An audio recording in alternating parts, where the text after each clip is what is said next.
તો હેલો બીએડના તાલીમાર્થીઓ, ઘણા બધા તાલીમાર્થીઓ જે બીએડમાં અભ્યાસ કરતા હોય, જેને શિક્ષક ટ્રેનિંગ જે લેતા હોય, એને ઘણા બધા વિદ્યાર્થીઓને, ઘણા બધા તાલીમાર્થીઓને બહુ જ એટલે બહુ જ વિષયાભિમુખ વિષય છે પ્રશ્ન ઉદ્ભવતા હોય.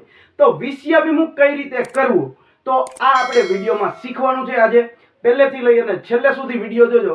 એટલે વિષયાભિમુખમાં શું શું થાય, વિષયાભિમુખ કેટલા મિનિટનો હોય, વિષયાભિમુખમાં કઈ રીતે વિષયાભિમુખ કરવાનું હોય, પ્રશ્ન કઈ રીતે પૂછાય, તો આ બધી જ વસ્તુ છે તમને આ વિડીયોમાં તમને ખબર પડવાની છે. તો વિષયાભિમુખ એટલે સૌથી પહેલા થાય શું, તો કે વિષયાભિમુખ એટલે એ વસ્તુ કે આપણે ટીચર બનવું હોય તો ટીચર બનવા માટે સૌથી પહેલા આપણે 5 મિનિટની સ્કિલ છે, આપણું કૌશલ્ય છે, વિષયાભિમુખ કૌશલ્ય એ ડેવલપ કરવાનું હોય કે ભાઈ 5 મિનિટ છે એ છોકરાઓની સામે ઊભું કઈ રીતના રહેવું, અને શું કહેવાય કે કંટાળો ન આવે.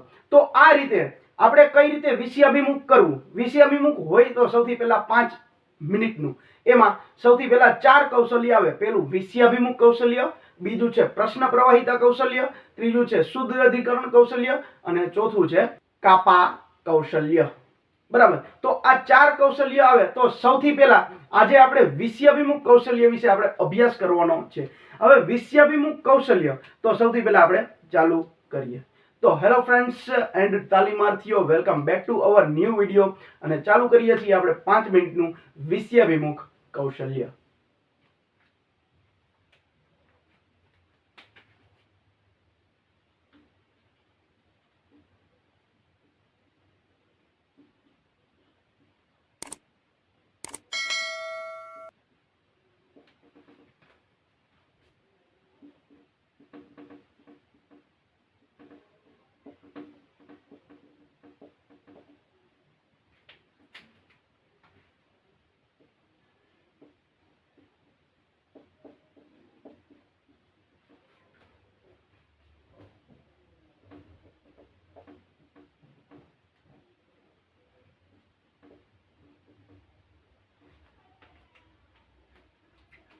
તો વિદ્યાર્થી મિત્રો, આજે આપણે અર્થશાસ્ત્ર વિષયમાં આપણે અભ્યાસ કરવાનો છે.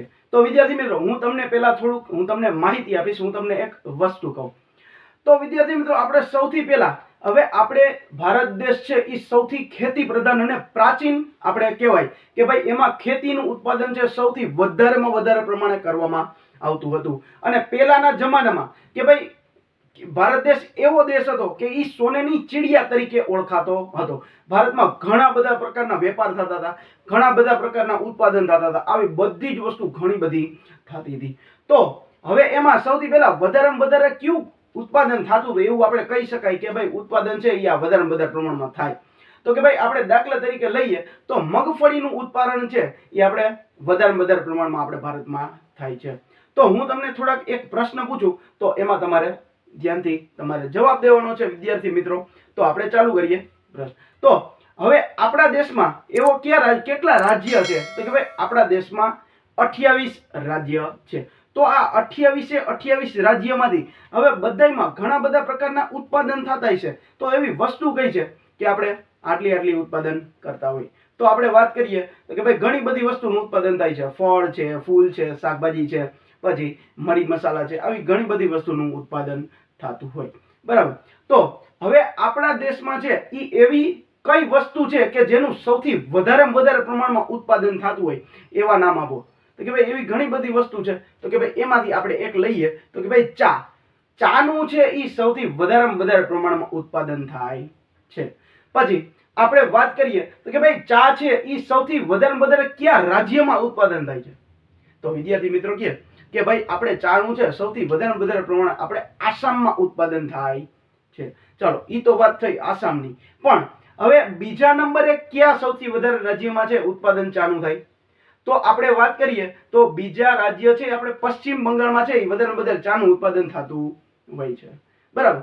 તો ચાલો આપણે ચા વિશે જોયું, પણ હવે આ ચાનું ઉત્પાદન કરે છે, ચાનો વેપાર કરે છે, ચાનું જેટલું સેલિંગ કરે છે, તો એ આ બધી કંપનીઓ છે એ પોતાને વેપાર કરવા માટે તો એ કઈ રીતના વેપાર કરતા હોય. તો કે ભાઈ આપણે વેપાર કરવા માટે આપણે શું શું કરતા હોય, તો કે ભાઈ સૌથી પહેલા એ જે કોઈ પણ ચાની કંપની હશે એ ચાની કંપની છે એ પોતે કરિયાણાની દુકાને જશે, અથવા તો એડવર્ટાઇઝમેન્ટ કરશે, અથવા તો શેના કારણે? તો કે ભાઈ પોતે છે એ અલગ અલગ જગ્યાએ જઈ અને અલગ અલગ સોશિયલ મીડિયામાં શું કરશે, એડવર્ટાઇઝમેન્ટ કરે અને આ રીતે એમનો પ્રચાર કરે. એમની વેબસાઇટ હોય એના ઉપર તે મૂકે અને એના ઉપરથી પણ સેલિંગ થતું હોય. ચાલો, વાત સાચી છે. તો હવે આવી બધી કંપનીઓ છે, એ કંપનીના વિદ્યાર્થી મિત્રો તમે નામ આપી શકો કે ચાનું ઉત્પાદન છે એ કઈ કઈ કંપનીઓ કરતી હોય? એવી કંપનીઓ કઈ છે? તો કે ભાઈ હા સર, ચાની તો ઘણી બધી કંપની છે. દાખલા તરીકે આપણે લઈએ તો રેડ લેબલ ચા છે, વાઘ બકરી ચા છે, પછી આપણે વાત કરીએ તો ધરતી ચા છે અને ઉમિયા ચા છે. તો આવી ઘણી બધી ચાનું ઉત્પાદન કરતા હોય. તો હવે આ બધી કંપનીઓ છે પોતાનું ચાનું ઉત્પાદન છે અને ચાનું વેચાણ છે એનો વેપાર છે એ મોટો કરવા માટે હવે એ કઈ કઈ રીતના વેપાર કરી શકે? તો કે ભાઈ હા સર, આપણે ભારતમાં તો ઘણો બધો વેપાર થાય છે, પણ ભારતની બારે આપણે વેપાર કરવો હોય, એટલે કે મીન્સ કે વિદેશમાં આપણે વેપાર કરવો હોય તો આવા વેપાર છે આપણે કરી શકાય. ઓકે, હા એ વાત સાચી છે. તો હવે આપણે ભારતમાં ની બહાર એટલે આપણે વિદેશમાં આપણે વેપાર કરવો હોય તો આવા વેપારને કહેવાય શું? તો વિદ્યાર્થી મિત્રો કે તો આવા વેપારને આપણે શું કહી શકીએ? તો કે ભાઈ આંતરરાષ્ટ્રીય વેપાર કહી શકાય અથવા તો આપણે નિકાસ કરી કહેવાય. તો વિદ્યાર્થી મિત્રો આજે આપણે અર્થશાસ્ત્ર વિષયમાં આપણે નિકાસ વિશે આપણે અભ્યાસ કરવાનો છે.